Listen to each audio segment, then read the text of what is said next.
Well, good morning, private practice success community. How are you going today? Gerda here, of course, clinical psychologist and private practice success coach and mentor. And my lovely assistant, Abby, is sitting right over there, sharing away in our various Facebook groups so that a lot of people can know that I'm currently live, because I don't pre-schedule this stuff, okay? I just decide I'm going live this morning after my morning run, get in the shower, do my hair, get ready, get set up. And so that I can let as many of you as possible know that I am actually live, because it's so much more fun when you are here live with me and we can interact and you can ask questions. Hey Mark, you are the first one to join. Jenny, you are number 2 that's here. Hello everybody, so glad that you are hopping on. Mark is laughing already and I haven't even started my jokes. So glad to have you here. I did go for my morning run, of course. I almost thought that it might be one of those days where I was going to run in the rain, which is absolutely the best. It was lightly dripping, but didn't start a full rain. I was actually disappointed, quite disappointed, because there's nothing to make you feel as alive as running in the rain. So, how are you going there, Abby? 2 out of 4. Pardon? 2 out of 4. 2 out of 4. Okay, Abby sharing away like crazy. Hey Jackie, how are you going? Did you get my Voxer? I haven't checked Voxers this morning, but I did Voxer you about this week. Be sure to check and get back to me. Hope you are having a fabulous day in Sydney. And I thought I wanted to come live this morning and share something with you, because I'm actually sitting here, you can see at the back of me, in my living room. And normally when I need to work on a specific project or specific thing that I need to do, Jackie says, oh, I will check. Thanks, Gerda. Perfect. I actually move away from PPS HQ, which is another living area that I converted into like a home office. So we've got 1, 2, 3 desk stations around the walls, and then one big boardroom table with chairs for when my management team or operations teams comes in for us to have meetings, and there's bookshelves and all of that stuff. So that's really like my day-to-day working space while still working from home. So it's really set up like a home office. But when I need to do a specific task and I don't want to get distracted, that's when I actually move out of that area and come and sit here where I am now. I'm sitting on the floor on some pillows. This is the couch behind me, and I'll probably either sit on the floor, sit on the couch, and move from the one space to the other, so that I actually just have this dedicated space with no interruptions to really focus on doing the specific task that I have. All good? Thanks, Abby. And the task that is booked into my diary that I need to do today, this morning, is I need to put together a PowerPoint presentation. Hey Joe, thanks for hopping on. I need to put together a PowerPoint presentation for the workshop or presentation. It's not really a workshop that I am presenting at the APS. That's the Australian Psychological Society's national conference, which is taking place, is it next week? No. 2 weeks. When is it? I should probably know this date, but let's just quickly go onto Google Calendar and make sure I've got the right time. I think it's next week. Is it not next? No. Ah, We've got a couple weeks. I've got an extra week. 2 weeks. Thank goodness. Yes. So it's on the Thursday the 20th, I think. Thursday the 20th, we are going to, well, we're flying out on... It's the 27th to the 1st. Ah, thank goodness, yes. I've got an extra week. Can breathe easy. So we're flying out on the 26th, and on the 27th, that Thursday, I'm actually presenting at the APS National Conference. And I actually emailed them at the end of last week just to find out how many people they have coming, because I'm also going to be an exhibitor there where I'm going to have my little table and have my books and all my stuff to really promote Private Practice Success Australia. And I needed to know, for how many people can we expect is going to be there. And then, of course, only a certain portion of that will actually, of course, get to my table. And they said they already have more or less 1,200 people registered, and they expect to have 1,500 people registered come event time. That is the 27th of September. So it's needless to say, it's going to be a pretty big conference. This is the big one where all the various, psychologists, doesn't matter what type of psychologist you are, in terms of whether you work in schools, whether you work in private practice, whether you work in public health, doesn't matter where you work, we all come together at that conference. And this is only the third time in my 14 years of being in Australia that I've actually gone to an APS conference. It's going to be really interesting. I did 2 last year where I was also an exhibitor, and this year I'm exhibiting and I am presenting. And so today I need to put that presentation together.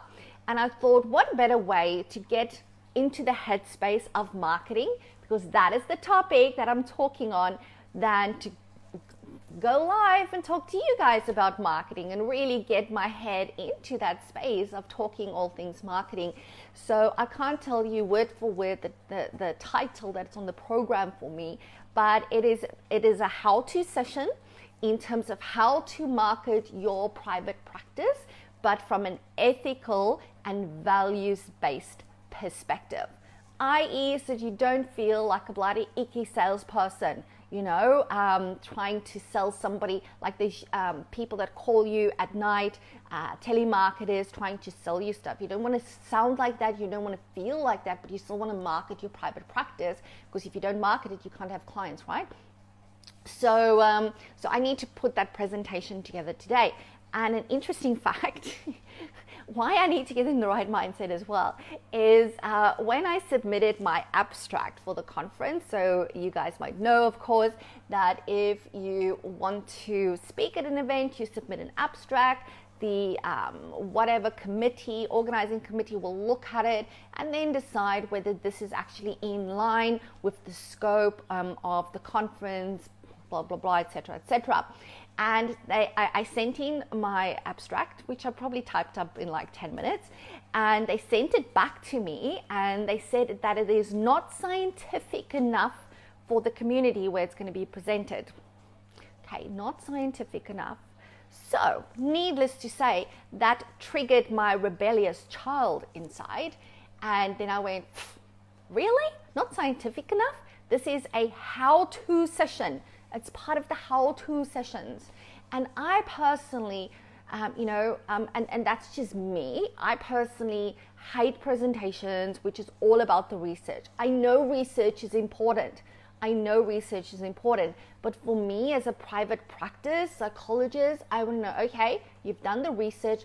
What does that mean for me? Okay.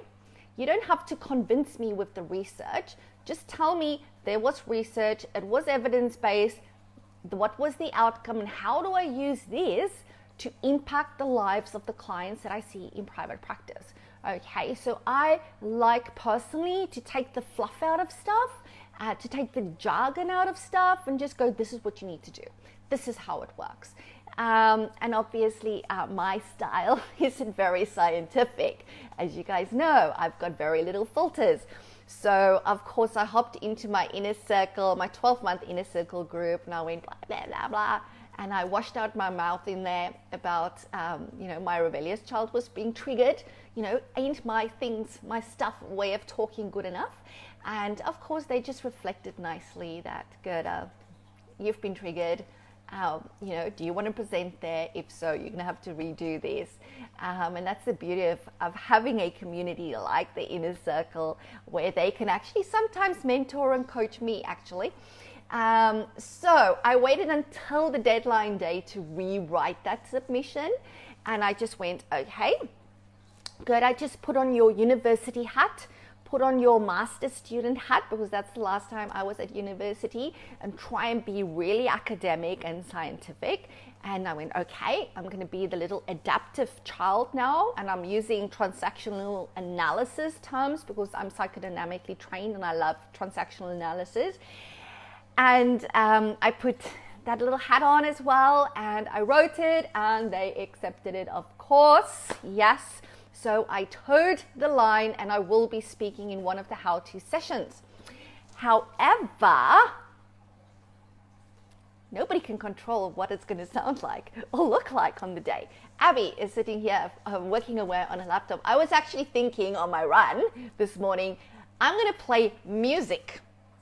I want to come up with a really awesome out there rap song. You know, like, oh, you haven't been to masterclass. My masterclass, the graduates will know what I do, which song I play when they walk into masterclass.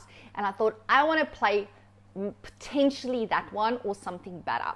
And if you've been to my one-day workshop, you will know that I also play music there, because I hate stuff that's boring, and I'm not going to present a boring presentation. You know, I like being different. And guys, I'm hoping that in the back of your mind, you are starting to draw some connections between what I'm saying now and how you need to market your practice, right? We don't want to all be the same. You don't want to be boring. You don't want to copy what other people do, and you really want to own who you are, right? You want to own who you are. And I am Gerda Muller, and I do stuff differently, and sometimes that doesn't fit the mold, right? I just don't fit the mold of scientific. Yes, I do stuff that's evidence-based in my clinical practice. Needless to say, you can't build 2 group private practices if you're not first and foremost an excellent clinician. So I will own that. And that's not boasting. You know, I'm good at what I do as a psychologist, and I'm good at what I do in teaching people, mentoring them and coaching them on how to run a successful group private practice, because I've been there, done that. And it's very practical. All right, it's very how to. It's like, do this, don't do that. Of course, people have the choice to choose what they want to do, right? But I'm going to tell them, no holds bars, straight up, no filter, what it is that I've learned, so that they really have the facts, and that's just how I am. So don't always try and fit the mold, even in your marketing. Yes, you want to do your marketing ethically, but you want to do it values-based, and that also means being true to you, right? Being true with your integrity. Mark says your Facebook following has grown massively. There is numbers in that. Exactly. And you know, it's just because of being who I am. And that's why also I'm not a big believer in competition, whether that is the work that I do here or in my private practice, because nobody else can be the psych professionals, just like nobody else can be the psychology practice that's in my building. Nobody else can be that psychology practice down the street or in the suburb next door.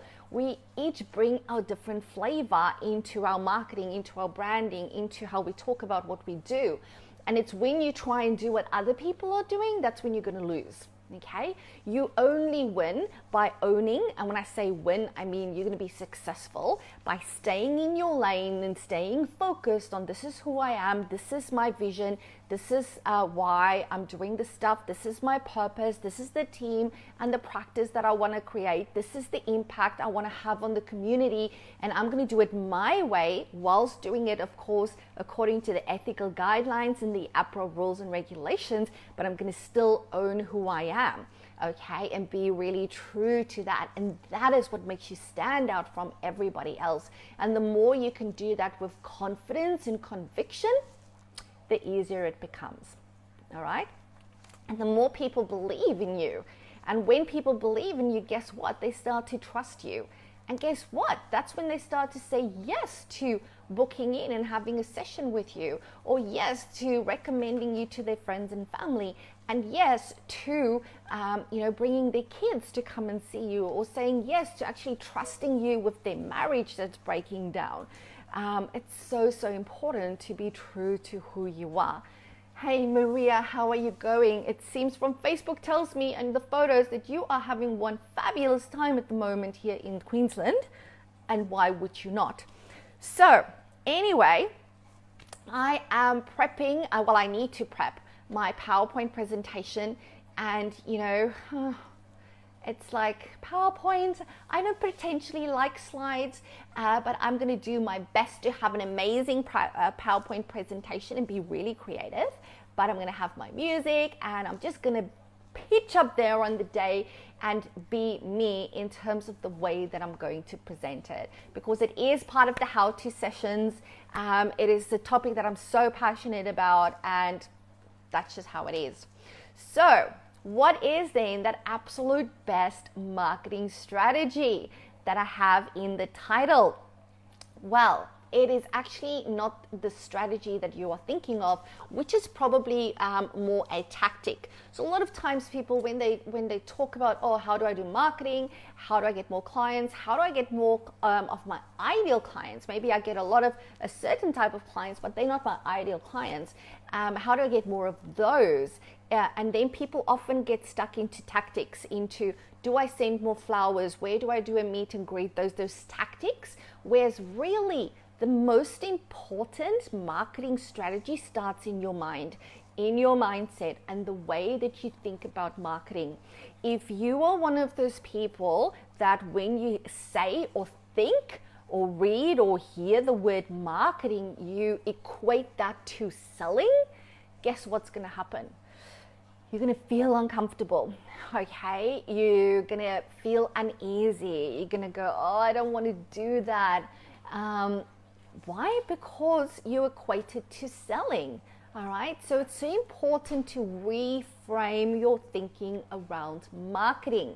So important. And I want you to reframe it. And this, people, is my absolute best strategy, okay? Because if you can reframe this, you can implement any how-to tactic when it comes to marketing that you can think of, all right? You can do it all, and you're going to love doing it. But it starts with this absolute best strategy in terms of reframing your mindset and not equating marketing to sales, but equating marketing to communicating how you can help.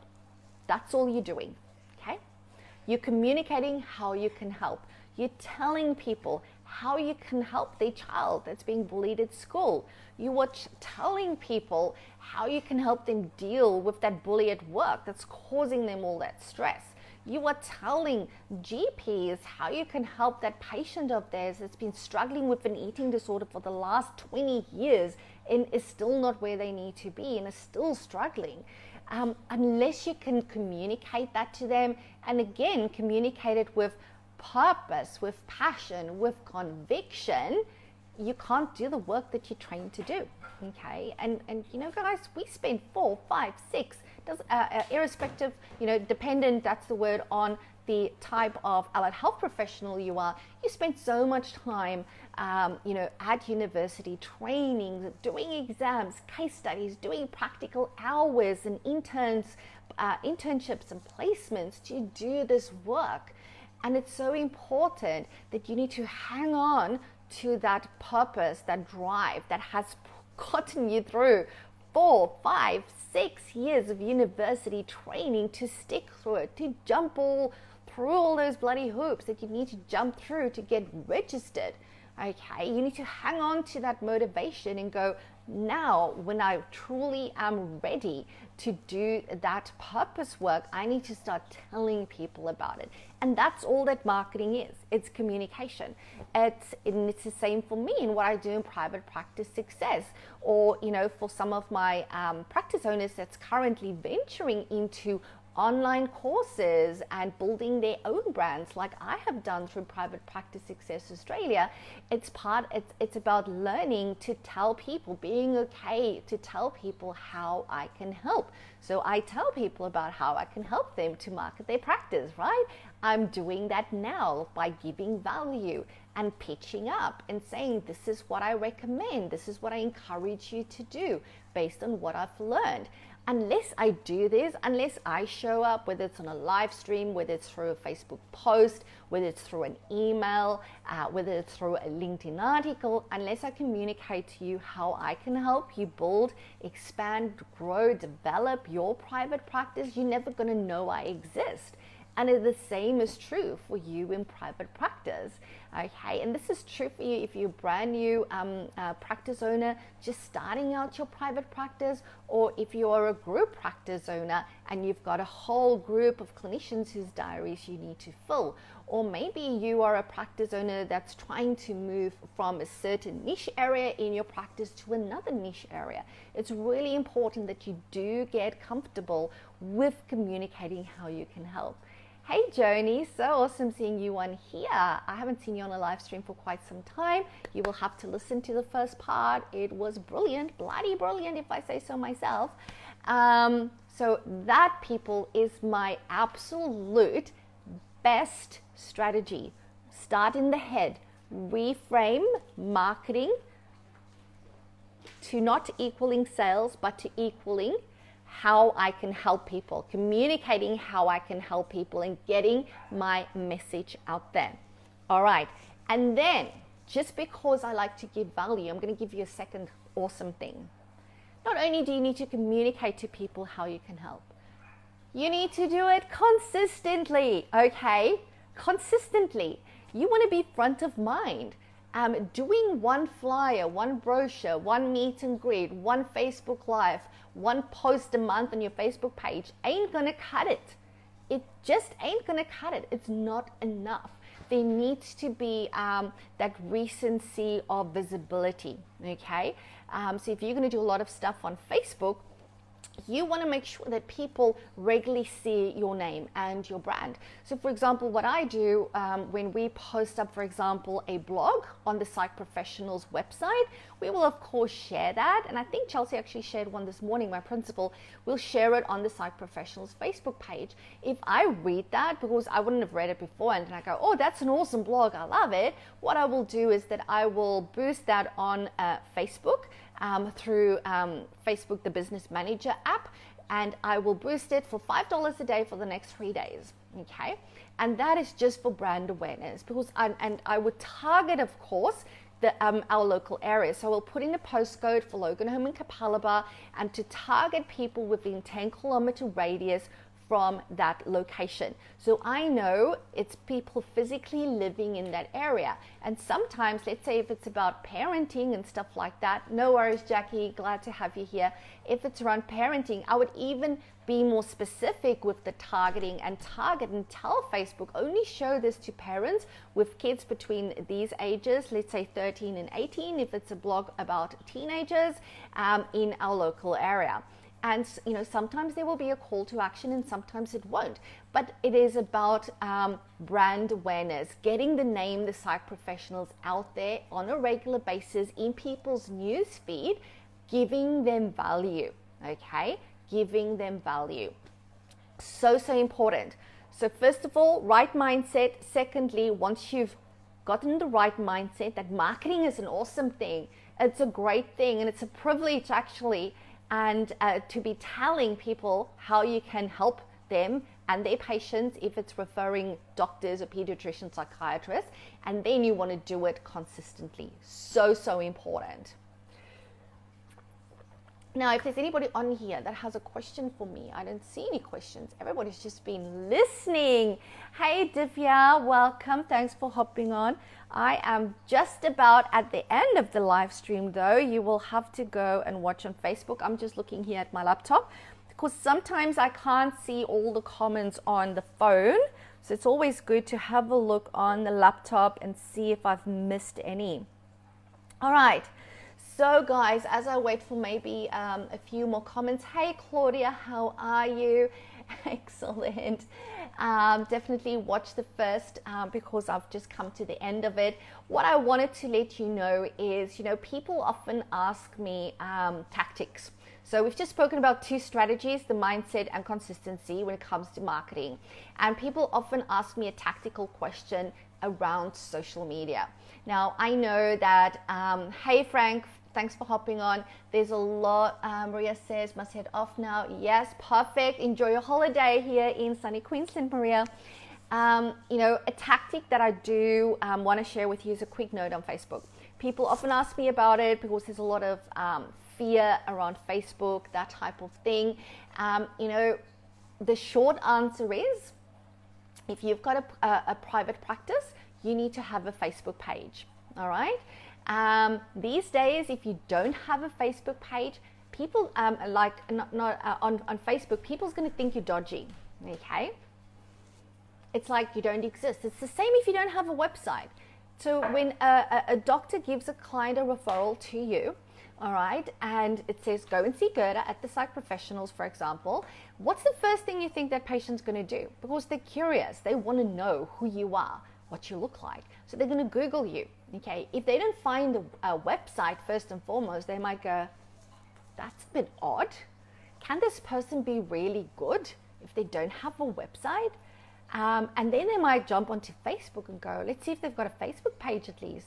And then, they don't have a Facebook page. Do they even exist? Where the doctor find this pus and just pull them out of their pocket? It's like, really, you don't exist if you don't have a website and you don't have a Facebook page. Now, there's so much stuff that goes into having a Facebook page that's going to work for you. No use starting one, pressing go live, and they're not using it. All right. So for those of you that don't have a Facebook page as yet, or you've got a Facebook page, but you're thinking, I'm really not using it optimally, what I've decided to do is make a short training available to you. So I actually recently ran my How to Start a Private Practice course, and as part of that training, I put a bonus training together for them called Social Media for Private Practice. So it really looks at quite a number of things around Facebook. Now, I can't remember off the top of my head, so I actually wrote it down here. So the questions that I addressed in that training was, do I really need to do the social media thing, Gerda? Then what is the bare minimum for private practice? Answering questions like, do I need Facebook and why? What about LinkedIn? What about YouTube? What about Instagram? Because those are the 4 top and most popular social media platforms. We looked at the biggest Facebook mistakes that you need to avoid, the best Facebook hacks, like really how to hack things on Facebook. We look at tips for maximizing the benefits of Facebook advertising. We looked at using Facebook stats, the statistics, where to find that, and how to use that to guide your marketing. Also using the most important ethical considerations to keep in mind. And I know this is a big one because I think this is probably the biggest one that holds people back from really being active out there, owning who they are, owning their purpose on Facebook. So we look at that as well in depth. Also, what content to include. We talk about page versus profile, and we also address some of those fears in terms of what is stopping you still. Now that you have all this knowledge that I've shared with you, what is still holding you back? And I'm gonna make that training available. It's just under an hour. It's around about 55 minutes, more or less. Training on specific social media for private practice, and you can get access to that training for only $27. All right, and I noticed that some of my next level masterminders are on this live stream. Remember, guys, you get another 50% off because you're part of the membership group. So your link will be in the next level mastermind group. So this is a no-brainer, $27. This will probably be the best $27 you can invest in your knowledge around social media, you know. So stop spending hours and hours doing this research on Google, on YouTube, on the APRA website. I've got it all sorted for you. I've done the research for you.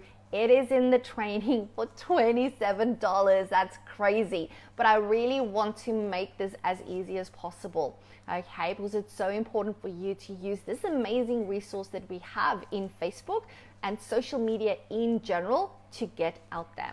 Now, if you've got any questions on that, please let me know. I'm happy to answer it. Hey, Anna, how's things in Perth? Anna, you'll have to watch this live stream right from the start, okay? Because there's a lot of gold in it. And I'll put the Next Level Mastermind link in that Facebook group as well. Those that are watching the recording, please post in any questions, any comments. I will come back and answer it. I'm probably going to go a bit offline for the next 2 hours as I put my presentation together for the APS Congress coming up at the end of September on how to market your private practice in a way that is ethical and values based. I can't wait to speak to you guys again. And by the way, if you're going to be at the conference, come and say hello. Come and look for me. I will be in the exhibition area and come and listen to my presentation. That would be even more amazing. And remember, guys, as always, all you need to do is say yes to your very own ultimate level 5 private practice. And I'll speak to you again very soon. Bye for now.